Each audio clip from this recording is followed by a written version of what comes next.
सम्माननीय अध्यक्षज्यू,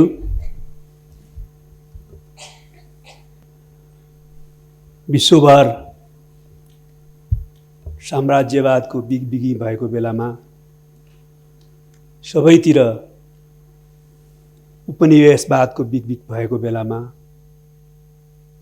हाम्रै महादेशमा पनि हाम्रा वरिपरिका सबैजसो मुलुकहरू साम्राज्यवादी शक्तिहरूको उपनिवेश भएको बेलामा पनि हाम्रा पूर्वजहरूले, हाम्रा पुर्खाहरूले हाम्रो देशलाई कहिल्यै कसैको प्रत्यक्ष उपनिवेश बन्न दिनु भएन र स्वाधीन र स्वतन्त्र देशको रूपमा नेपाललाई, यो मुलुकलाई खडा गर्नुभयो। बाबा सनफ्लावर ओइल, शुद्धता यसमै भेटिन्छ। त्यस्तो स्वतन्त्र र स्वाधीन देशको नागरिक हुन पाएकोमा आज पनि हामी गौरव गर्छौँ। हाम्रा पूर्वज र पुर्खाहरूले त्यसैले हामीलाई यो अभिभारा दिनुभयो कि राष्ट्रिय सार्वभौमिकता, भौगोलिक अखण्डता, स्वाधीनता, स्वाभिमान र राष्ट्रिय हितको रक्षा गर्नु, साथसाथै त्यसको निम्ति राष्ट्रिय एकतालाई सुदृढ गर्नु। आज पनि हामी हाम्रा पूर्वज र पुर्खाहरूले दिएको यो अभिभारालाई सिरोपर गर्छौँ। यस संसार अगाडि बढ्नु र यसलाई पुरा गर्नु आफ्नो कर्तव्य ठान्छौँ र त्यसमै हामी दृढतापूर्वक अगाडि बढिराखेका छौँ।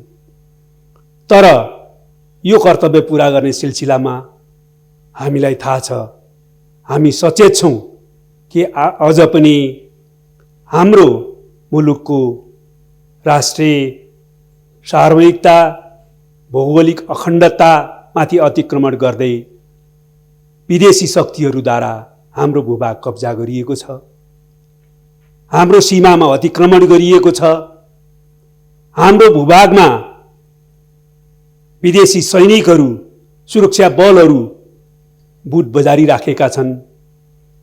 विदेशीले सीमामा बनाएका तटबन्ध र बाँधहरूका कारणले हाम्रो कतिपय बस्ती र भूभागहरू डुबानको अवस्थामा छ। कतिपय कयौं असमान सन्धि सम्झौताहरू अहिले पनि हामीमाथि लादिएका छन्।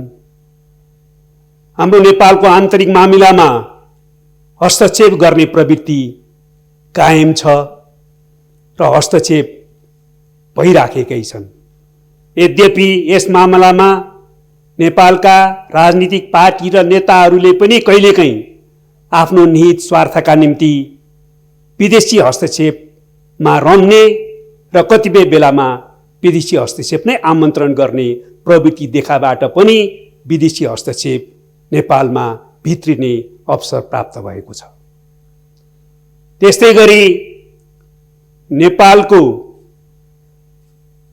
प्राकृतिक स्रोत सम्पदामाथि पारस्परिक हितका आधारमा उपयोग गर्नुपर्नेमा नेपालको आफ्नै हितलाई पछाडि धकेलेर आफ्नो विदेशीहरूले आफ्नो हितलाई मात्रै केन्द्रमा राखेर नेपाली प्राकृतिक स्रोतको दोहन गर्ने एउटा प्रवृत्ति पनि देखाइराखेका छन् र हाम्रो नेपालको भूराजनीतिक अवस्थितिको नाजायज फाइदा उठाउँदै नेपालको भूराजनीतिक संवेदनशीलतालाई उपेक्षा गर्दै नेपाली भूमिलाई आफ्नो सामरिक एवं रणनीतिक स्वार्थको निम्ति प्रयोग गर्ने, नेपाललाई आफ्नो त्यस स्वार्थको क्रियास्थल बनाउने विभिन्न क्रियाकलापहरूबाट नेपाललाई सताउने प्रयत्न पनि भइराखेको हामीले बिहोरेका छौँ। हामी यो सबै प्रवृत्तिप्रति सचेत हुँदै नेपालको राष्ट्रिय सार्वभौमिकता, भौगोलिक अखण्डता, स्वाधीनता, राष्ट्रिय स्वाभिमान र हितको रक्षा गर्न कृत सङ्कल्प हुँदै सङ्घर्ष गरिराखेका छौँ र यो सङ्घर्षलाई हर हालतमा सफलताको बिन्दुमा पुर्याउनेमा हामी दृढ छौँ।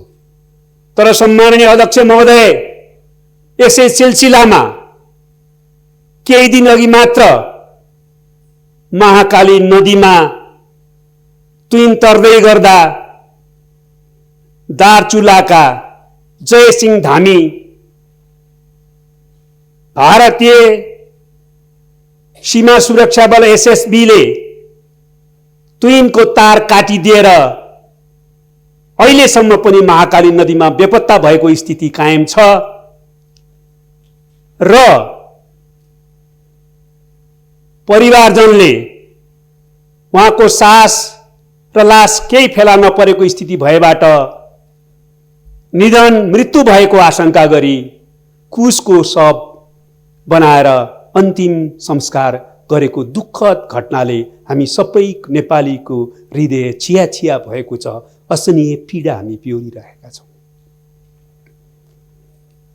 अहिलेसम्म आएका सबै तथ्यहरूले के प्रश्न गरेको छ भने यो भारतीय सीमा सुरक्षा बलका व्यक्तिहरूकै कारणबाट, तुइनको तार काटिदिएकै कारणबाट जयसिंह धामी महाकाली नदीमा बेपत्ता भएका हुन्। म यस प्रकारको अमानवीय, उत्पीडनकारी र क्रूर कार्यको घोर निन्दा एवं भर्त्सना गर्दछु। यसका निम्ति भारतले अविलम्ब नेपाल र नेपाली जनतासँग सार्वजनिक क्षमायाचना गर्न माग गर्दछु।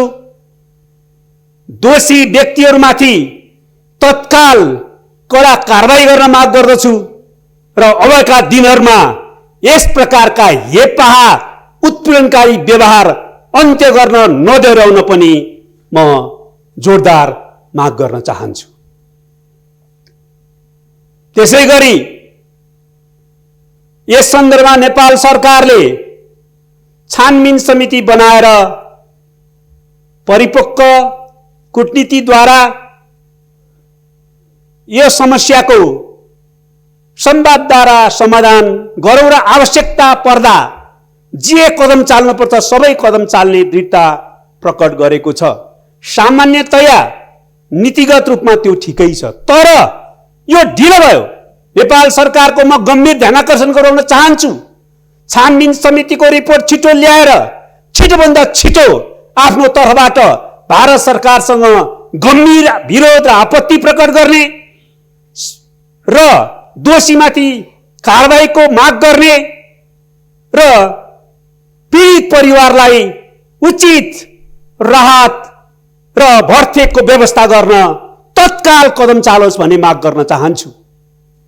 नेपाली जनतामा यस प्रकारको अमानवीय क्रूर घटनाबाट जुन पीडा पैदा भएको छ त्यो पीडाले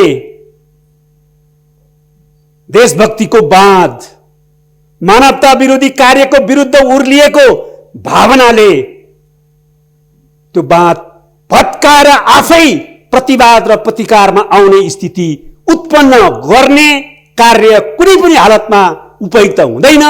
यस सन्दर्भमा नेपाल सरकारले तत्काल कदम चालोस् भन्ने म विशेष अनुरोध गर्न चाहन्छु। साथसाथै भारत सरकारलाई पनि म विनम्र अपिल गर्न चाहन्छु। हामी भारतसँग असल मैत्रीपूर्ण सम्बन्ध कायम गर्न चाहन्छौँ।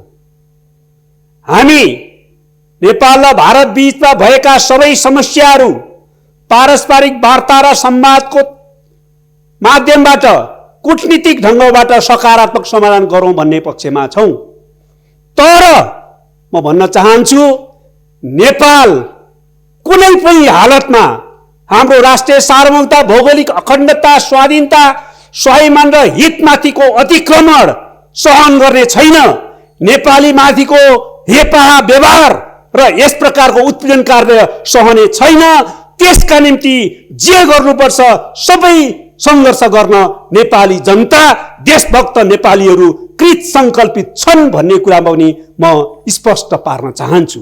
त्यसैले भारत सरकारले छिटोभन्दा छिटो यसबारेमा आफ्नै पहलकदमीमा पनि क्षमायाचना गर्ने, दोषीमाथि कडा कारबाही गर्ने र अबहिन्दा यस प्रकारको गल्ती दोहोऱ्याइने छैन भनेर प्रतिबद्धता व्यक्त गर्ने काम गरोस् भन्ने म अनुरोध गर्न चाहन्छु। हो, अहिले नेपालमा आन्तरिक राजनीतिको कारणले पार्टीहरूको बीचमा केही मतभेद देखा परेका छन्, तर कोही भ्रममा नपरुन्। आवश्यकता पर्दा सारा नेपालका राजनीतिक पार्टीहरू, नेपालका सबै सामाजिक शक्तिहरू, सम्पूर्ण नेपाली जनताहरू राष्ट्रियताको पक्षमा एक ढिको भएका छन्, अब पनि एक ढिको हुन्छन्। त्यसैले गर्दाखेरि हामी नेपाललाई हेप्ने, नेपाललाई अतिक्रमित गर्ने, नेपालीप्रति दुर्व्यवहार गर्ने कुनै काम कसैले नगरोस् र सच्याओस् भनेर अनुरोध र अपिल गर्न चाहन्छु। सम्माननीय अध्यक्षज्यू, म अर्को नेपालको आन्तरिक राजनीतिक विषयमा थोरै कुरा प्रश्न पार्न चाहन्छु। नेपालको केही समय अगाडि देखेको तात्कालिक राजनीतिक सङ्कटले सकारात्मक विकास प्राप्त गरेको छ।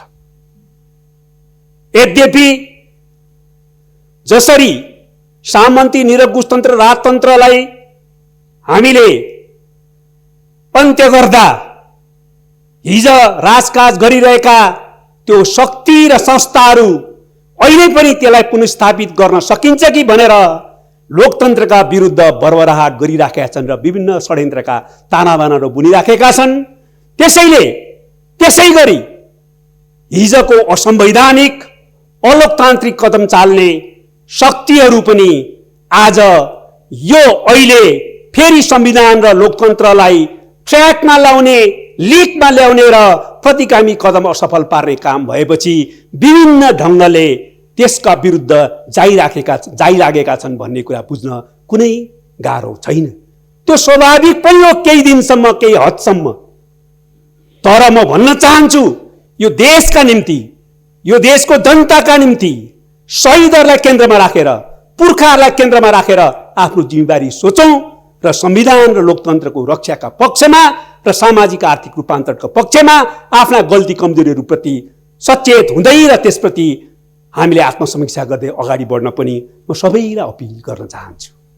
अध्यक्ष महोदय, नेपाली जनताले प्रतिगमन विरोधी सङ्घर्षका क्रममा निर्देश गरेका थिए। आजको एउटै निकास हो, अहिलेको प्रतिगामी कदमलाई असफल पार, विघटित प्रतिनिधि सभालाई पुनर्स्थापित गर, संविधान अनुसार बन्न पर्ने सरकारलाई रोक लगाएको कारणले त्यो सरकार निर्माण गर्ने काममा सफलता प्राप्त गर र संविधान र लोकतन्त्रलाई प्रभावकारी ढङ्गले कार्यान्वयनको प्रक्रियामा अगाडि बढाऊ।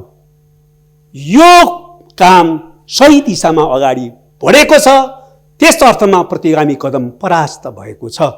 यो निकासको एउटा पाटो हो। तर साथसाथै नेपाली जनताले भनेका थिए त्यति मात्रै भएर पुग्दैन। यदि यो देशलाई सही दिशातिर लैजाने हो भनेदेखि जनताले भनेका थिए, निर्देश दिएका थिए, असंवैधानिक, अलोकतान्त्रिक, निरङ्कुश, स्वेच्छाचारी, असहिष्णु, व्यक्तिवादी र भ्रष्ट प्रवृत्तिबाट आफूलाई पनि मुक्त गर, त्यसलाई दोहोरिन नदेऊ भनेका थिए। त्यसकारण त्यो प्रवृत्तिको भने अन्त भइसकेका छैन। सबै राजनीतिक पार्टी र नेताहरूले र विशेषतः यो गठबन्धन, प्रतिगमन विरोधी गठबन्धन र त्यस आधारमा सरकार चलाउने शक्तिहरूले र सरकारले यसबारेमा गम्भीरतापूर्वक सोच्नुपर्ने छ। त्यसको प्रवृत्तिको विरुद्ध सङ्घर्ष गरेको कारणले त्यो प्रवृत्तिमा आफूमा कुनै पनि हालत देखा पर्न नपाओस्, त्यो प्रवृत्तिबाट आफूलाई मुक्त राख्नुपर्छ। दोस्रो कुरा, प्रतिनिधि सभालाई विघटन गरेर प्रतिगामी कदम चाल्ने प्रमुख पात्र र नायकत्व पूर्व प्रधानमन्त्री, तत्कालीन सरकारका प्रमुख र माननीय केपी शर्मा ओलीले नै गर्नुभएको थियो। त्यो कुरा सत्य हो। तर यो कुरा पनि हामीले आत्मसात गर्नु जरुरी छ। यो मुलुकको दुरावस्थाका निम्ति, यो मुलुकको यो बेहालका निम्ति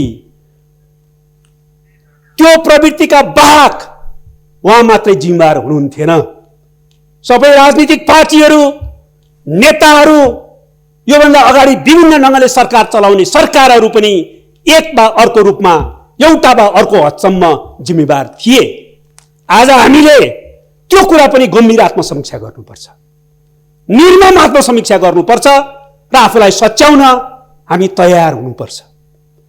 र त्यसैले नेपाली जनताले निर्देश दिएका हुन् र तेस्रो कुरा आजको निकास भनेको आफूलाई बदल्नुपर्छ। पार्टीहरूले, नेताहरूले र सरकारले आफूलाई बदलेर नयाँ ढङ्गले काम गर्ने तत्परता प्रश्न गर्नुपर्छ। अध्यक्ष महोदय, त्यसैले म अहिलेको सरकारलाई विशेष त प्रतिगमन विरोधी राजनीतिक पार्टीका नेताहरूलाई आफूलाई बदल्न र नेपाली जनताले अपेक्षा गरे अनुसार नयाँ ढङ्गले काम गर्न अपिल गर्न चाहन्छु र तत्कालको निम्ति खोपको व्यवस्था गर्न, बाढी पहिरो पीडितलाई आवश्यक राहत दिन, कोभिड पीडितहरूलाई तात्कालिक मजदुर किसान गरिबहरूलाई तात्कालिक राहतको प्याकेज व्यवस्था गर्न, उद्योग व्यवसाय र अर्थतन्त्र जो शिथिल भएको छ त्यसलाई सही ठाउँमा सक्रिय गराउनका निम्ति राहतको प्याकेज ल्याउन, सुशासन र भ्रष्टाचारको प्रभावकारी नियन्त्रण गर्न र हामीले संविधान कानुन पद्धतिलाई हर रूपमा लागू गर्न आवश्यक छ। त्यस दिशामा सरकारको गम्भीर ध्यानाकर्षण म गराउन चाहन्छु र म चाहन्छु कि अहिले सरकारले संहिताको सबलीकरणमा र समावेशीकरण लागू गर्ने कुरामा र सामाजिक भेदभावको अन्त्य गर्ने कुरामा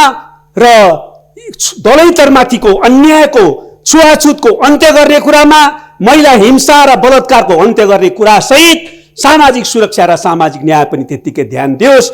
यसो भयो भने यो देशलाई सही दिशातिर लैजान सकिन्छ।